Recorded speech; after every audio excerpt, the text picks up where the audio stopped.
함께 사랑의 주 찬양하시겠습니다. 사랑의 주, 사랑의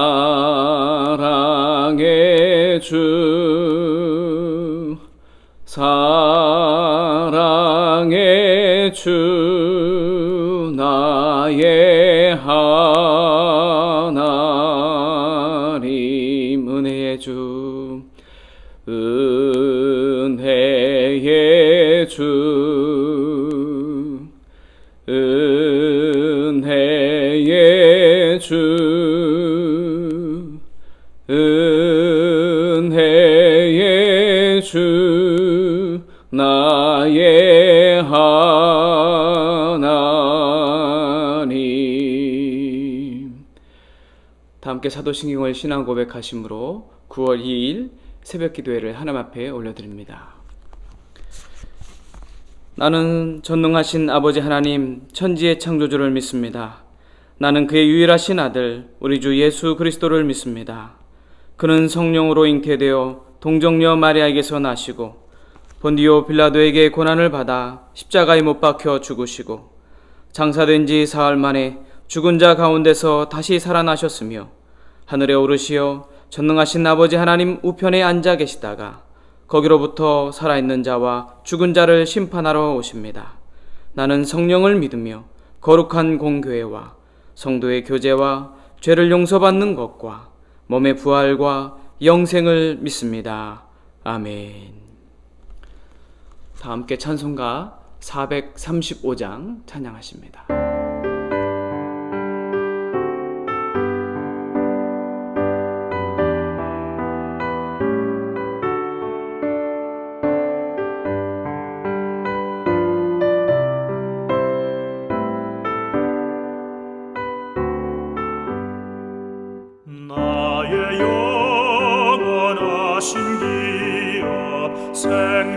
생명보다 귀하다. 나의 갈 길 다가도록 나와 동행하소서. 주께로 가까이 주께로 가오니 나의 갈 길 다가도록 나와 동행하소서.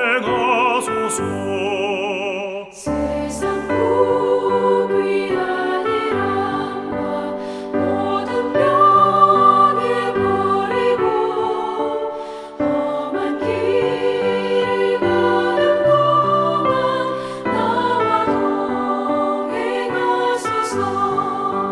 주께로 가까이 주께로 가오니 나의 갈 길 다가도록 나와 동행하소서.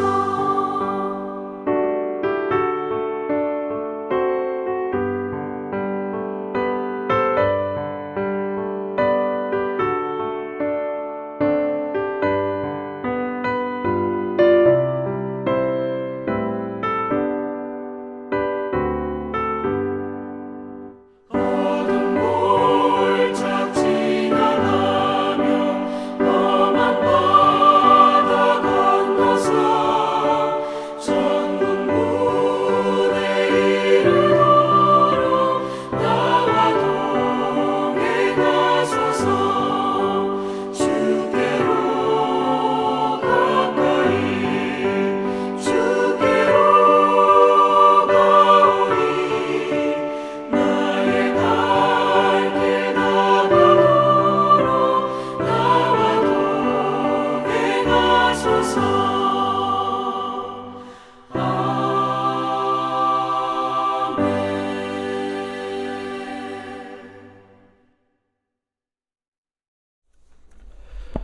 오늘 우리에게 주실 말씀은 예레미야서 26장 16절로 24절의 말씀입니다. 고관들과 모든 백성이 제사장들과 선지자들에게 이르되 이 사람이 우리 하나님 여호와의 이름으로 우리에게 말하였으니 죽일 만한 이유가 없느니라. 그러자 그 지방의 장로 중 몇 사람이 일어나 백성의 온 회중에게 말하여 이르기를 유다의 왕 히스기야 시대에 모레셋 사람 미가가 유다의 모든 백성에게 예언하여 이르되 만군의 여호와께서 이와 같이 말씀하셨느니라. 시온은 밭같이 경작지가 될 것이며 예루살렘은 돌무더기가 되며 이 성전에 사는 산당의 숲과 같이 되리라 하였으나 유다의 왕 히스기야와 모든 유다가 그를 죽였느냐? 히스기야가 여호와를 두려워하여 여호와께 간구하매 여호와께서 그들에게 선언한 재앙에 대하여 뜻을 돌이키지 아니하셨느냐? 우리가 이같이 하면 우리의 생명을 스스로 심히 해롭게 하는 것이니라. 또 여호와의 이름으로 예언한 사람이 있었는데 곧 기럇 여아림 스마야의 아들 우리야라.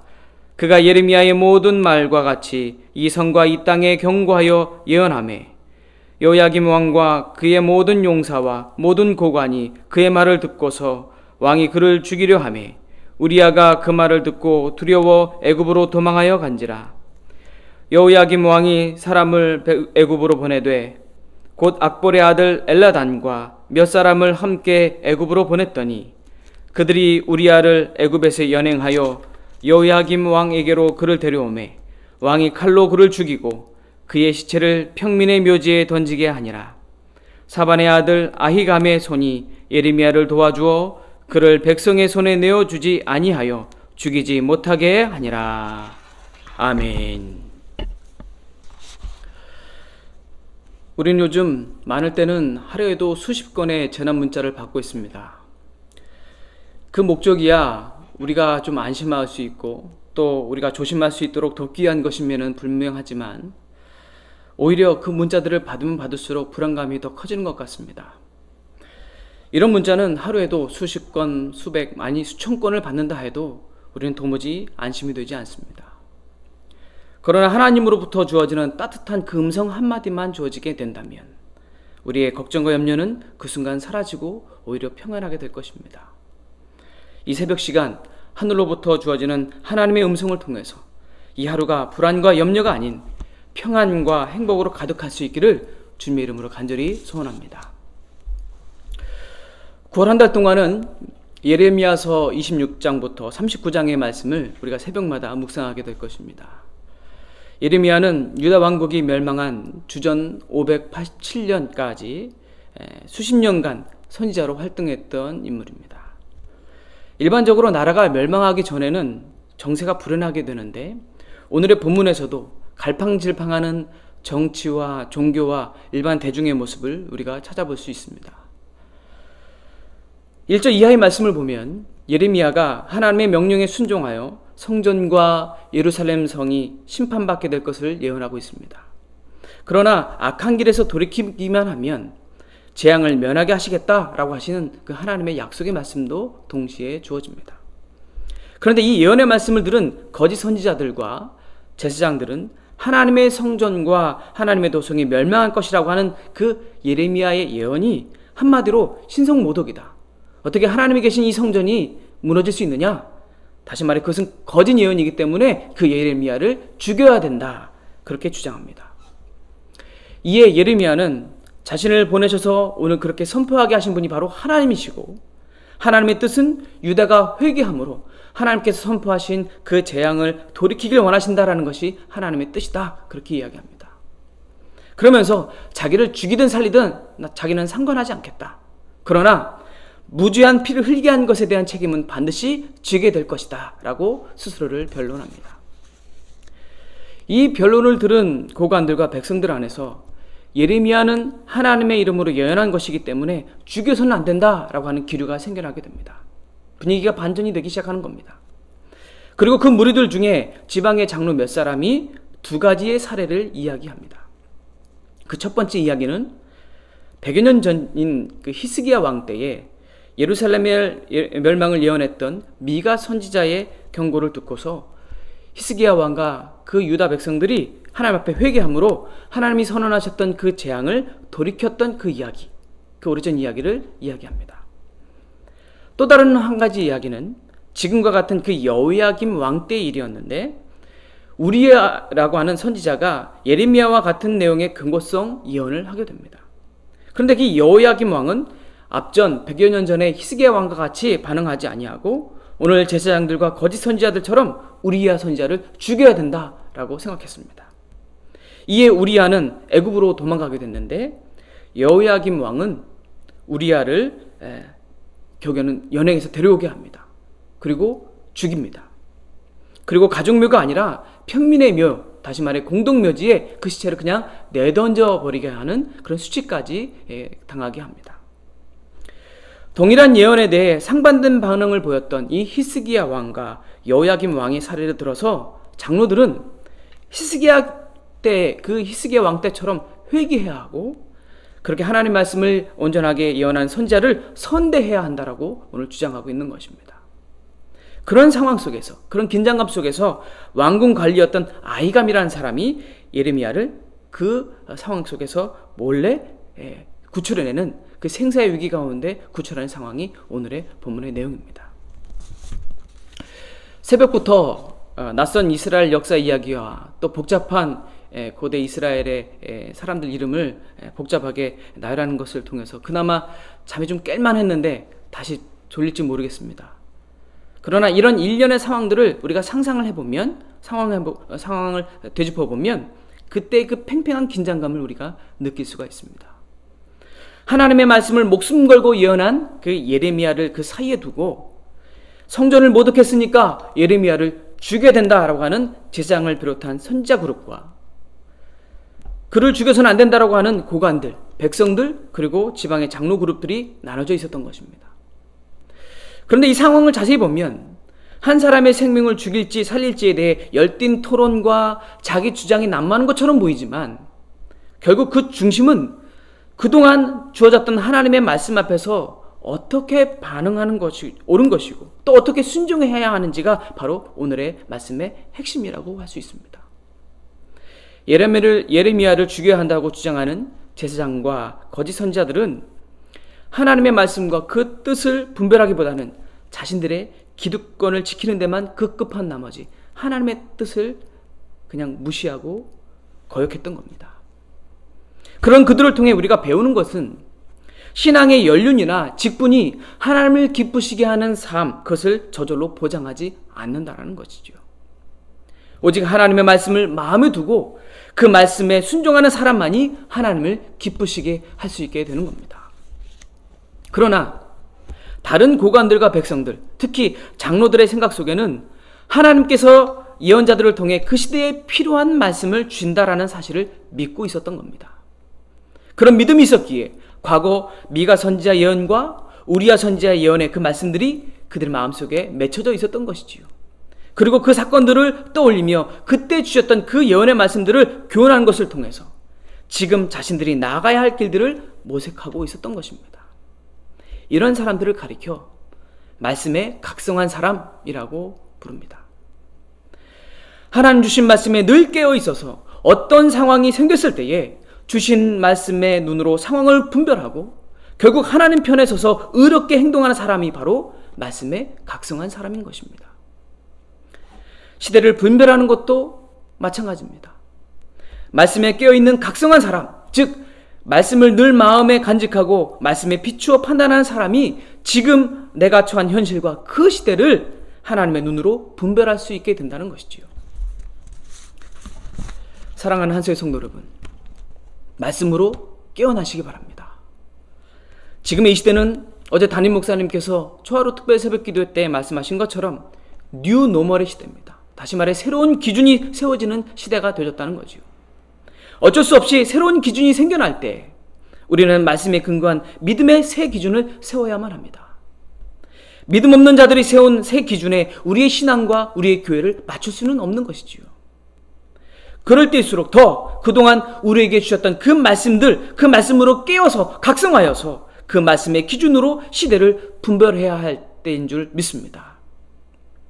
이제 동이 트고 밝은 해가 뜨는 아침이 다가옵니다.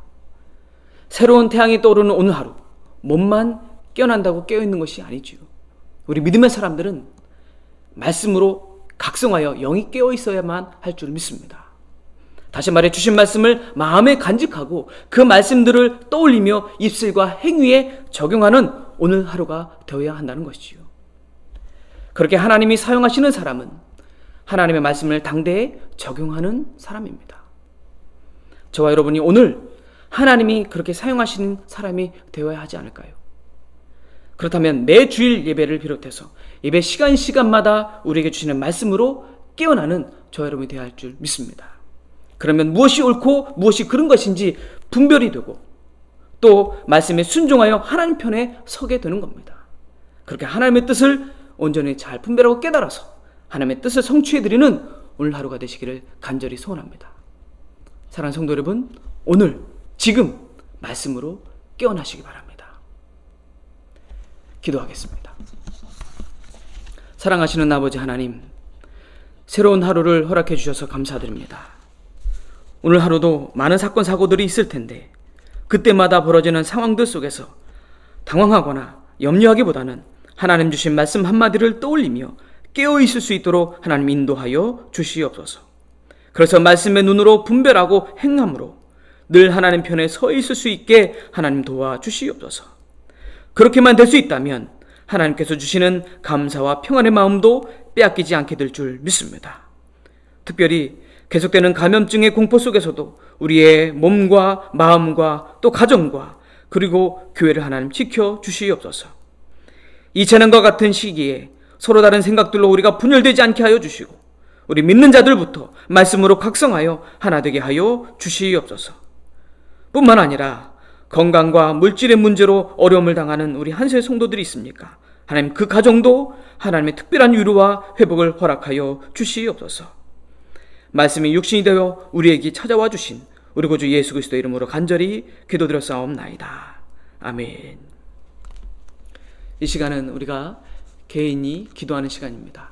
오늘 말씀 의지해서 우리 각자에게 주신 레마의 음성을 듣고 말씀 의지해서 기도할 텐데 특별히 가정과 우리 교회를 위해서 또 이 힘들고 어려운 시대를 살아가는 우리 이웃들을 위해서 품고 같이 기도했으면 좋겠습니다.